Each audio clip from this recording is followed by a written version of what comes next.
शेतकरी परिसंवाद मेळावा डोंगरगाव जिल्हा नांदेड येथे दिनांक 9 ऑगस्ट रोजी क्रांती दिन होणार आहे। हा मेळावा शेतकरी संघटनेचे राष्ट्रीय अध्यक्ष रघुनाथ दादा पाटील यांच्या नेतृत्वाखाली होणार आहे। या मेळाव्यात शेतकऱ्यांची कर्जमुक्त, वन्य प्राणी संरक्षण कायदा, गोहत्या बंदी कायदा, शेतमालावरील निर्यात बंदी कायमस्वरूपी उठविली पाहिजे, संपूर्ण कर्ज वीज बिल मुक्ती झाली पाहिजे, उसाला पहिला हप्ता 7,500 प्रति टन मिळाला पाहिजे, सोयाबीन 10,000 रुपये, कापूस 15,000, तुरीला 20,000 भाव मिळाला पाहिजे, गाईच्या दुधाला 80 रुपये व म्हशीच्या दुधाला 100 रुपये प्रति लिटर भाव मिळाला पाहिजे, अशा विविध मागण्या घेऊन शेतकरी संघटना हदगाव जिल्हा नांदेड येथे परिसंवाद मेळाव्याचे आयोजन करण्यात आले आहे।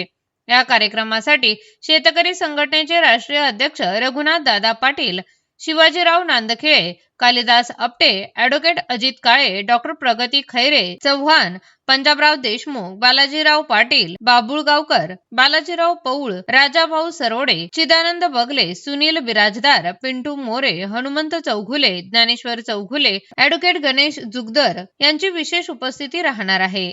तसेच संपूर्ण महाराष्ट्रातून मोठ्या संख्येने शेतकरी बांधव उपस्थित राहणार असल्याची माहिती रघुनाथ दादा पाटील यांनी दिली। यावेळी पत्रकारांशी बोलताना ते काय म्हणाले पहा। महाराष्ट्रामध्ये आणि देशामध्ये हा जो शेतकरी आत्महत्यांचा कलंक लागलेला आहे तो पुसण्यासाठी आमची ही खटपट चालू आहे। दरवर्षी आम्ही 9 ऑगस्टला मोठा कार्यक्रम शेतकरी मेळावा घेत असतो। शरद जोशी असल्यापासून ही परंपरा चालू आहे। आजही ती आम्ही चालू ठेवलेली आहे। नांदेड जिल्ह्यातल्या हदगावला 9 ऑगस्टला क्रांतीदिनी आम्ही एक शेतकरी मेळावा घेतलेला आहे आणि या मेळाव्यामध्ये आज जे काही सरकारने देवेंद्र फडणवीसने सांगतात की 2 लाखाची कर्जमाफी आहे, हे आहे, तर ते आम्हाला माफी वगैरे मान्य नाही आहे। संपूर्ण कर्जमुक्त शेतकरी झाला पाहिजे आणि या कर्जमुक्त व्हायचं असेल तर त्याच्या उसाला भाव मिळाले पाहिजेत। आज सोलापूर जिल्ह्यामध्ये उसाला भाव नाही म्हणून 2 शेतकऱ्यांनी आत्महत्या केल्या, उसाचं बिल नाही म्हणून 2 शेतकऱ्यांनी आत्महत्या केला। म्हणजे भाव तर राहायला बाजूला, पण जे काही आहे तो सुद्धा पैसा दिला जात नाही या वेळेवर।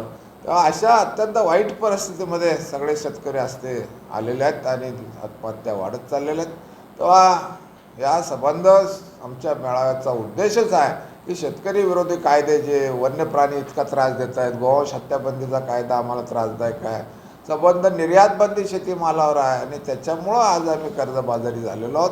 तर हा कर्जबाजारीपणा संपला पाहिजे आणि संपूर्ण सर्व शेतकरी हे कर्जमुक्त झाले पाहिजेत।